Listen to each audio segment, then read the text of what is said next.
প্রায় 10 মিনিট ধরে জঙ্গলের সরু রাস্তায় এগিয়ে চলেছে আবরারের কালো বুলেট প্রুফ গাড়ি।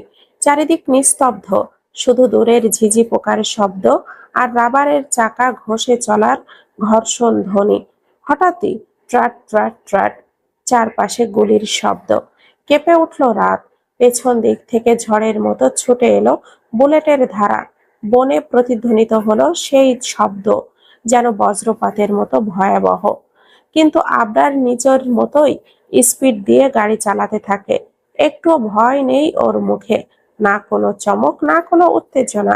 চোখ দুটো সামনের দিকে স্থির, গালে আলো পড়ে যেন বরফের মতো শান্ত, অথচ আগুনে ঝলসানো। গুলির শব্দ ক্রমেই কাছে আসছিল, তবুও গাড়ির ভেতরে এক ফোঁটা কম্পন নেই, কারণ আবরারের সব গাড়ি বুলেট প্রুফ। আর ভয় নামের জিনিসটা এরিক আবরার খানের জীবনে জায়গা পায় না। আবরার সামনের লুকিং আয়নায় তাকালো, দেখলো কুহেলি পেছনের ছিটে জুবুথুবু হয়ে শুয়ে আছে, চোখ বন্ধ, হাত দুটো নিজের বুকের কাছে চেপে ধরেছে। মুখে এমন এক ভয়, যেন পৃথিবীর শেষ মুহূর্ত চলে এসেছে। এই দৃশ্যখানা দেখে আবরারের চোয়াল শক্ত হয়ে উঠল, রাগের রেখা স্পষ্ট হলো গালে, ও শ্বাস ভারী হয়ে উঠল। এক অদ্ভুত ঈর্ষা আর আধিপত্যের আগুন দাউ দাউ করে জ্বলছে ভেতরে। আবার ফিসফিস করে বলল নিজের মনে, আমার ছোট্ট পাখি শুধু আমাকে দেখেই ভয় পাবে, কাউকে দেখে বা কারোর গুলির শব্দে নয়। তারপর আবরার এক হাতে ফোনের স্টিয়ারিং ধরে আছে, অপর হাতে ফোন। চোখ একবারের জন্যও রাস্তা থেকে সরায় না। চোখে গাঢ় মনোযোগ, ঠোঁটে তীব্র স্থিরতা। ফোনের স্ক্রিনে শুধু একটা লাইন, প্ল্যান এ অ্যাক্টিভ। মেসেজটি পাঠিয়ে ফোনটা গাড়ির সামনে রেখে দিল। তারপর স্টিয়ারিং এ চাপ বাড়ালো। গাড়ি আরো দ্রুত ছুটতে লাগলো আঁকাপাকা জঙ্গলের পথে। দিন হওয়া সত্ত্বেও জঙ্গলের ভেতরে প্রচন্ড অন্ধকার, যেন রাত গভীর। হেডলাইটের আলো গাছের কাণ্ডে ধাক্কা খেয়ে চারিদিকে ছড়িয়ে পড়ছে। হাওয়ায় ধুলো, পাতা আর বারুদের গন্ধ মিশে গেছে। কুহেলি আর শ্বাস নিতে পারছিল না। হৃৎপিণ্ড যেন কানের ভেতরে দপদপ করে পড়ছে। ভয়, আতঙ্ক, অনিশ্চয়তা সব মিলিয়ে এক অদ্ভুত অচেতনতা এসে গ্রাস করলো তাকে। এক মুহূর্তে শুয়ে থাকতে থাকতেই কুহেলি অজ্ঞান হয়ে গেল। ঠিক তখনই জঙ্গলের অপর প্রান্ত থেকে দেখা গেল 10টা কালো এসইউভি বজ্রের মতো গর্জন তুলে ছুটে আসছে। তাদের হেডলাইটের অন্ধকার চিরে জ্বলে উঠল ধুলো আর আগুনের রেখা। এক মুহূর্তেই শুরু হলো তীব্র গুলির শব্দ, ট্র্যাট ট্র্যাট ট্র্যাট। বুলেট এসে আবরারের পেছনের গাড়িগুলোকে বা বডিতে ছুটে পড়ছে। আগুনের ঝলকানিতে জঙ্গলের ভেতরটা রণক্ষেত্রের মতো মনে হচ্ছিল। আবরার কিন্তু একটু বিচলিত হলো না, বরং ঠোঁটের কোণে ধীরে ধীরে ফুটে উঠল সেই পরিচিত বাঁকা হাসি, যে হাসি মানুষকে ভয় আর বিস্ময়ে একসাথে জমিয়ে দেয়। আবরার গাড়ি থামালো এক ধাক্কায়। স্টিয়ারিং থেকে হাতটা সরিয়ে একবার পেছনে তাকালো। কুহেলির নিথর হয়ে পড়ে আছে, চোখ বন্ধ, মুখ ফ্যাকাশে রং, নিঃশ্বাস ক্ষীণ। এক মুহূর্তের জন্য আবরারের দৃষ্টি থেমে রইল কুহেলির ওপরেই। তারপর ধীরে ধীরে গাড়ির দরজা খুলে নামলো আবরার। বাতাসে ধোঁয়া আর বারুদের গন্ধ ঘন হয়ে আসছে। আবরার গাড়ি থেকে নামতেই বাতাস ভারী হয়ে উঠল। বৃষ্টির গন্ধে মিশে আছে বারুদের ঝাঁঝ, ধোঁয়া আর মাটির পোড়া গন্ধ। গাড়ি থেকে একটু দূরে ফেটিক্স আর বডিগার্ডরা হামলাকারীদের ধরে দাঁড়িয়ে আছে। প্রায় 10 জন লোক, মুখে আতঙ্কের ছায়া, কাঁপছে প্রত্যেকটা দেহ। আর বিপরীতে আবরারের পাশে সারিবদ্ধ দাঁড়িয়ে আছে 50 জনেরও বেশি বডিগার্ড, কালো পোশাক, হাতে বন্দুক। চোখে দৃঢ় প্রতিফলন হচ্ছে জঙ্গলের আধারে। আবরার থেমে একবার তার লাল টকটকে চোখের মনি দিয়ে তীক্ষ্ণভাবে চারপাশে তাকালো।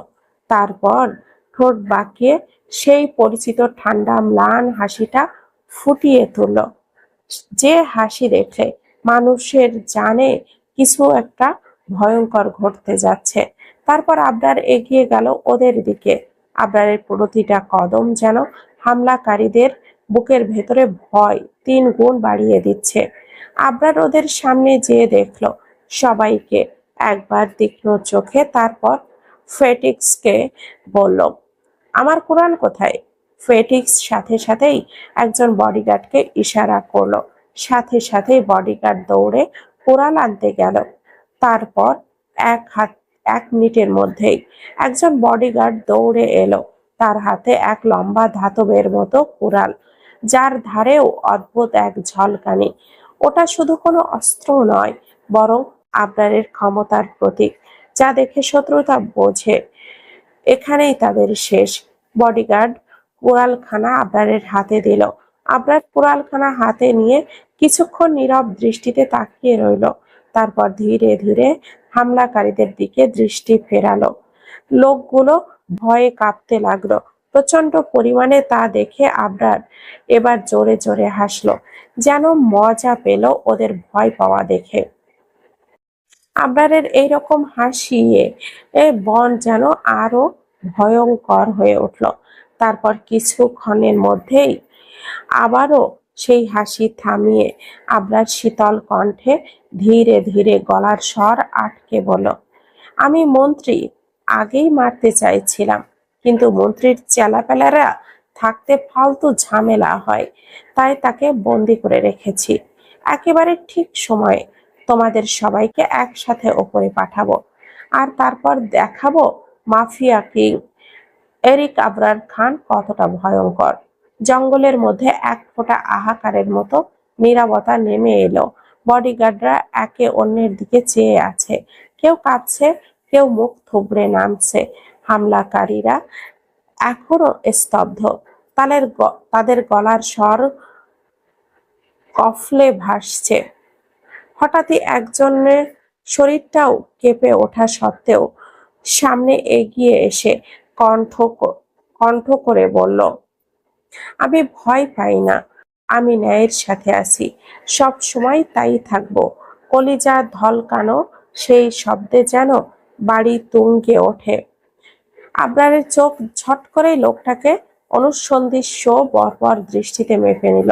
আবরারের মুখে যেন মৃদু এক হাসি ফোটে, কিন্তু হাসিটা কোনো সুখের নয়, বরং তিক্ত দাবানলে আরো আগে ফুটে ওঠা এক ক্ষুদ্র আগুন। আবরার কোনো পূর্বাভাস ছাড়াই হঠাৎ করেই নিজের কুড়ালখানা দিয়ে লোকটার কোমর বরাবর এক কোপ দিয়ে সাথে সাথে লোকটা 2 খণ্ড হয়ে 2 দিকে পড়ল। বাকি 9 জন আরো বেশি ভয় পেল। আবরার বলল, এইগুলোকে নিয়ে আমার আইন গড়ে নিয়ে রাখো ফেটিক্স, সব কয়টাকে এক এক সাথে দেখে নিব, আর এদেরকেও এদের প্রিয় মন্ত্রীর সাথে দেখা করার সুযোগ করে দাও। কথাখানা বলেই আবরার কুড়ালখানা এক বডিগার্ডের হাতে দিয়ে গাড়ির দিকে এলো। গাড়ির চাকার ঘর্ষণ আর পেছনের বনভূমি, ঝিঝির ডাক, কুয়াশা যেন ছায়ার মতো গা ঘেঁষে আছে পুরো জঙ্গল জুড়ে। গেট খুলে দেওয়া মাত্র কালো এসইউভিটা ধীরে ধীরে ঢুকে গেল বিশাল এক প্রাসাদের সামনে। গাড়ি থামতেই দরজা খুলে নামলো আবরার। মুখে কোনো ভাব নেই, চোখে শুধু এক অদ্ভুত গম্ভীর জ্বালা, গায়ে রক্তের ছোপ, কিন্তু তার পদক্ষেপে এক শাসক সুলভ দৃঢ়তা। গাড়ির পেছনের দরজাটা খুলে আবরার ধীরে ধীরে কোলে তুলে নিল সেন্সলেস কুহেলিকে। মেয়েটার মুখ নিস্তেজ, ঠোঁট ফ্যাকাশে, নিঃশ্বাস চললেও যেন কোনো প্রাণ নেই তাতে।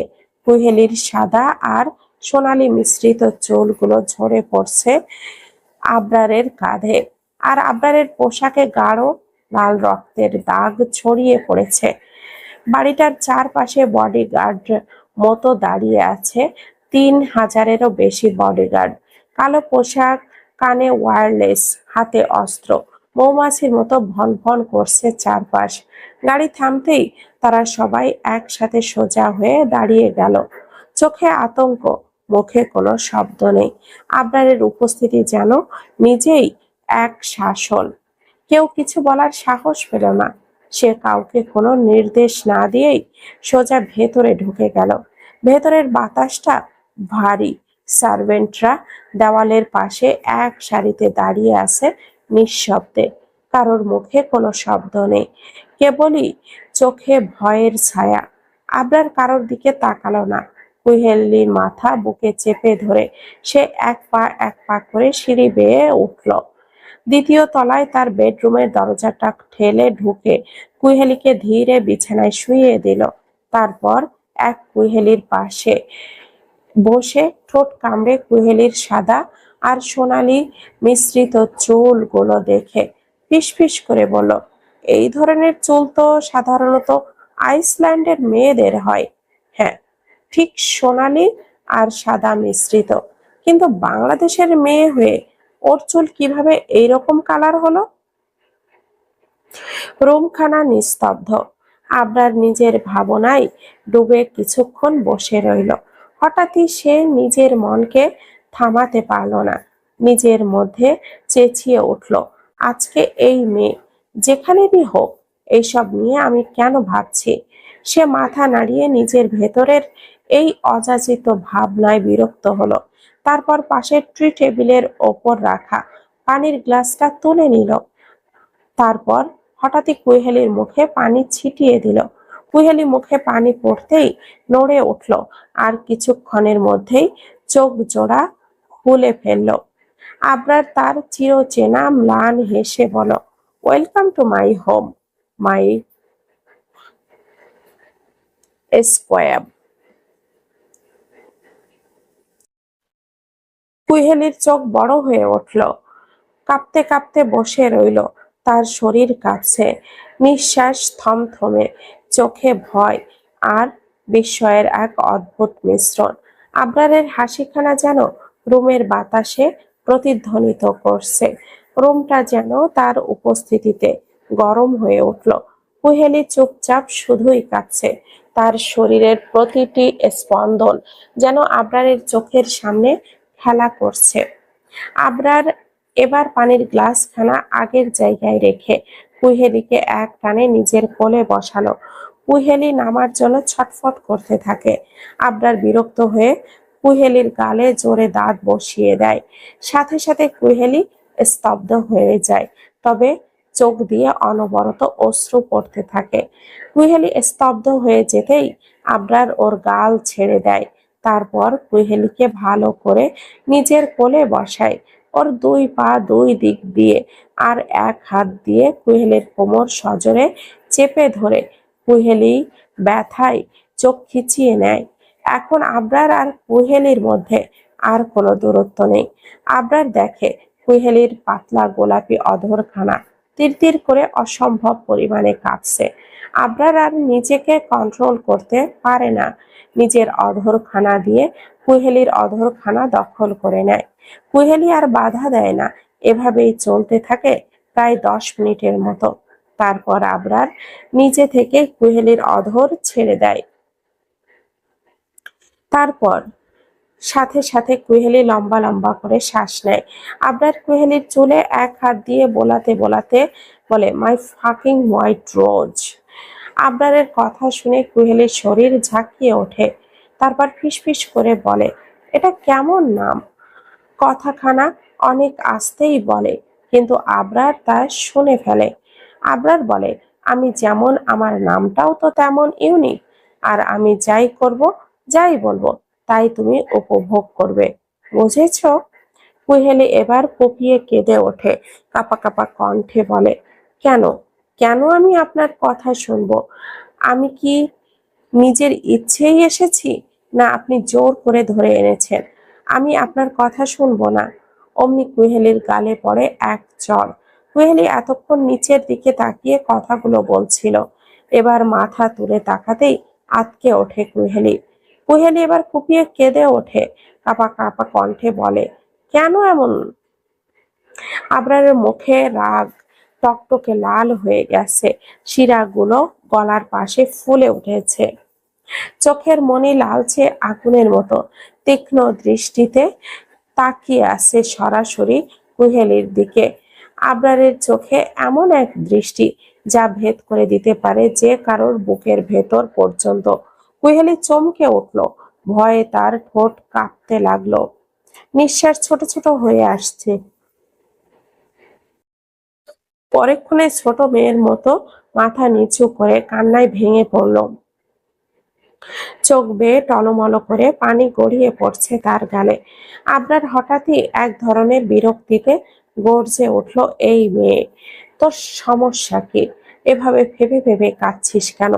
এমন করে আবার থাপ্পড় খেতে ইচ্ছে করছে? তার কণ্ঠে বজ্রপাতের মতো ঝাঁজ, গলা ভারী, তীক্ষ্ণ, রাগে কাঁপছে। কুহেলির ছোট্ট শরীরটা যেন এক মুহূর্তে জমে গেল, তার কাঁধ দুটো কেঁপে উঠল, চোখে ভয়ের ছায়া আবারও গাঢ় হলো, ঠোঁটের কোণে আটকে থাকা কান্না চেপে রাখতে চাইলেও তা থামল না। কুহেলি আর এক ফোঁটাও শব্দ করল না, শুধু নিঃশব্দ কান্নায় ভিজে উঠল তার মুখটা। আবরারের বুক ওঠানামা করছে রাগে, কিন্তু তার ভেতরে এক অজানা অস্থিরতা কাজ করছে, যেন সে নিজেই জানে না কেন এই মেয়েটি তার এত রাগ প্রবল, আবার কেনই বা তাকে আঘাত করতে গিয়ে সে থেমে যায়। রুমের নিস্তব্ধতা তখনও ছুরি দিয়ে কাটা যায় এমন এক ভারী। এক পাশে কুহেলি কাদা, অন্য পাশে আবরারের নিঃশ্বাসে মিশে থাকা আগুন।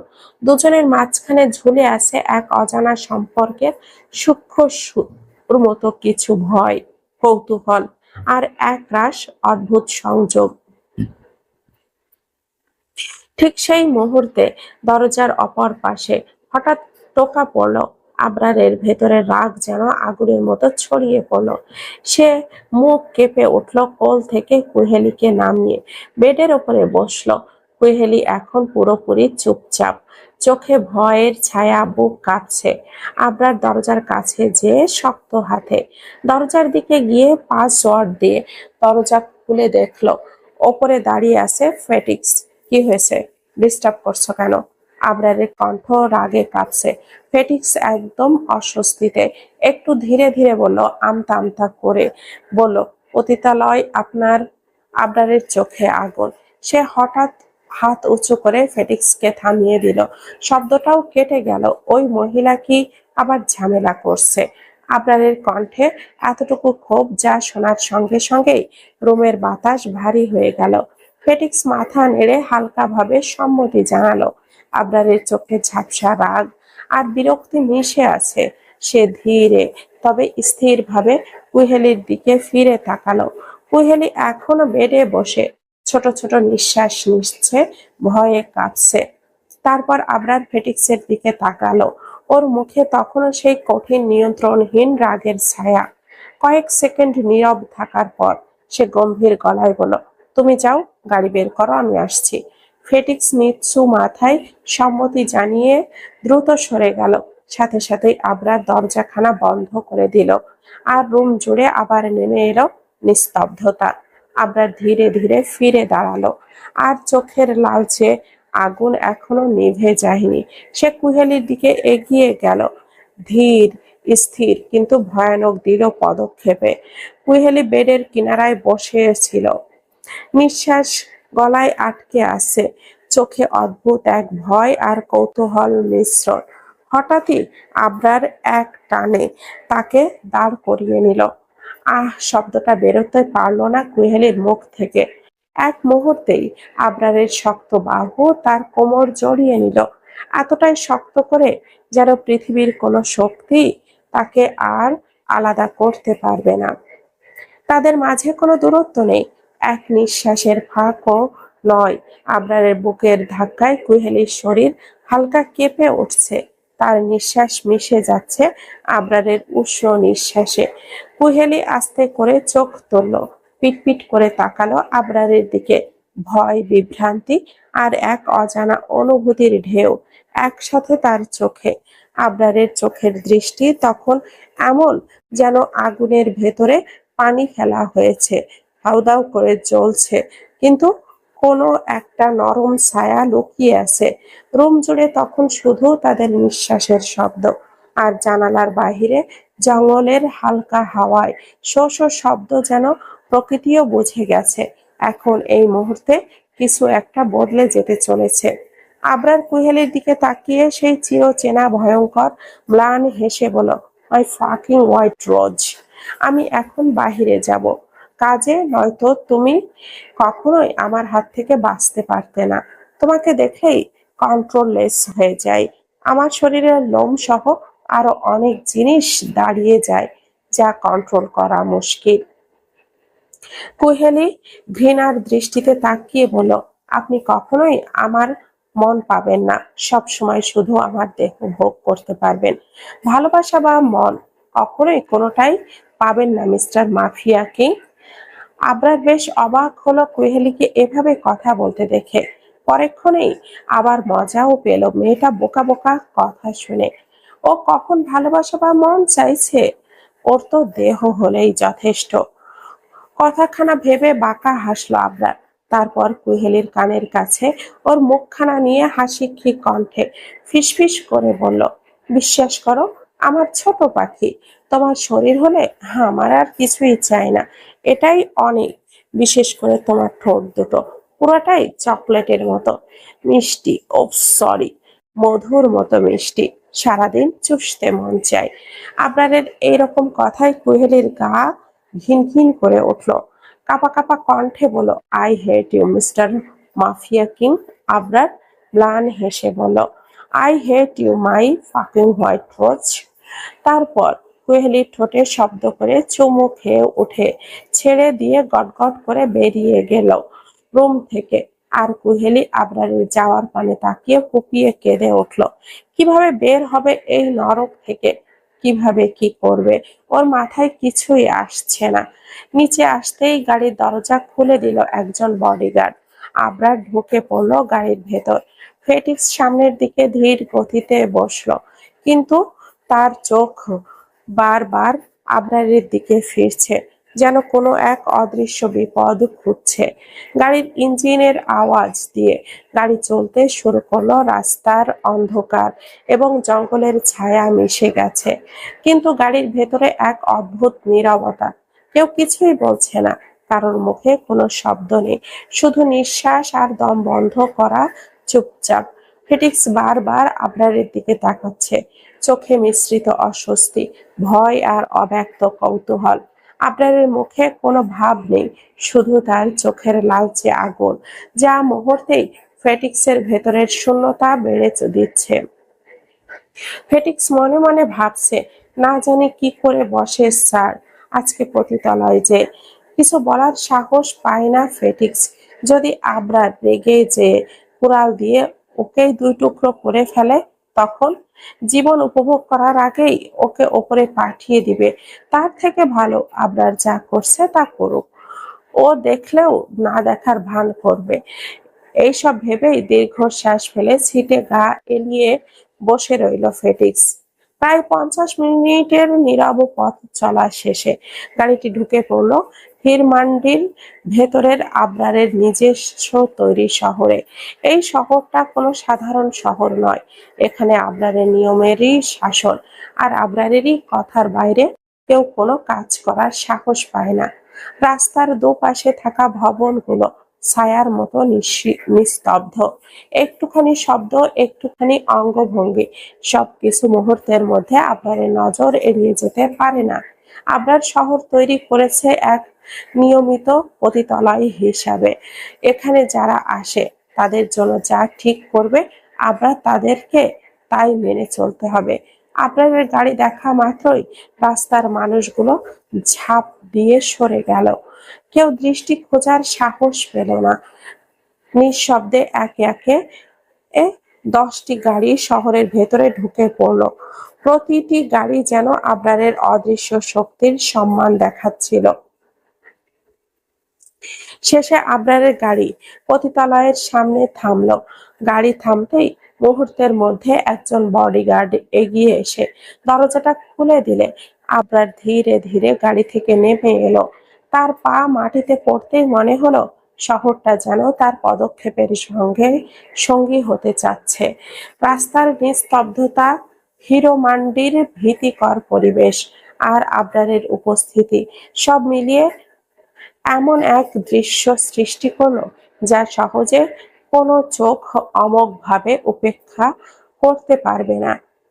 এখানে আবরারের আধিপত্যই চূড়ান্ত, আর সে জানে এই মুহূর্তে তার পা যেখানে যাবে তাকেই সবাই মনে রাখবে। আবার পতিতালয়ের ভেতরে ঢুকেই সবকিছু স্তব্ধ হয়ে গেল। সঙ্গীতের শব্দ নেই, হাসি কান্নার কোনো আওয়াজ নেই, যেন মুহূর্তের মধ্যে পুরো জায়গাটাই নিঃশব্দে স্থির হয়ে গেছে। হঠাৎ এক মেয়ে দৌড়ে এলো। তার শরীর ঘিরে টি শার্ট আর প্যান্ট, চুলগুলো কাঁধ স্পর্শ করেছে। ছোট ছোট লুকানো কার্ল, চুলের ছায়ার রঙের খেলা, কালার করা কোনো জায়গায় চোখ পড়ে। মেয়েটি আবরারের দিকে তাকিয়ে বলল, তুমি এসেছো, দেখো ওই মহিলা কি চিৎকার করছে।